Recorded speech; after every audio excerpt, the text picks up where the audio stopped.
गेली 19 वर्ष सरासरी 19 वर्ष बिग नंबर गाईज. येस 19 वर्ष झाले मी IT मध्ये आहे आणि त्याच्यातनं तुम्हाला भरपूर काही टेकअवेज भेटतील. लाईक तुम्ही जर करिअर मध्ये कुठं स्टक आहात, इफ युअर स्टुडंट किंवा लॅटरल आहात किंवा फ्रेशर आहात, जॉब बघता आहात किंवा जॉब लागली पण स्विच करायचं आहे, प्रोग्रेशन होते, तर भरपूरशा गोष्टी. तर मी 10वी पर्यंत शिक्षण सरकारी शाळेत केलं. 10th पर्यंत पहिली दुसरीलाच ठरवलं होतं की इंजिनियर व्हायचंय, पण तेव्हा ते इन्क्लिनेशन अजून जास्त आलं की नाही इंजिनियर व्हायचं. त्याच्यासाठी ऍक्च्युली सुरत मधनं मला बाहेर पडावं लागलं, महाराष्ट्रात आलो. कारण की मार्केट डायनामिक्स हॅव चेंज ड्रॅमॅटिकली. त्यावेळेस जे कॉम्पिटिशन होतं आणि आजचं जे कॉम्पिटिशन आहे ते त्यामध्ये मला वाटतं भरपूर अंतर आहे. 5,000 10,000 रेझ्युमे फॉर वन पोझिशन.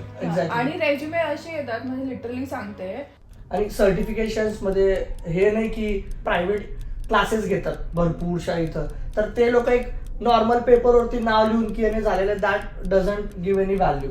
मला कुठेतरी ना एज्युकेशन सिस्टमचा पण खूप कधी कधी राग येतो. म्हणजे फ्रँकली स्पीकिंग मी 4 वर्ष कॉलेजला जे शिकलो आहे, and when we came out and right now when we see all this things की मार्केटमध्ये काय चाललंय ते मला रिलेव्हंट वाटतच नाही. म्हणजे त्याचा एक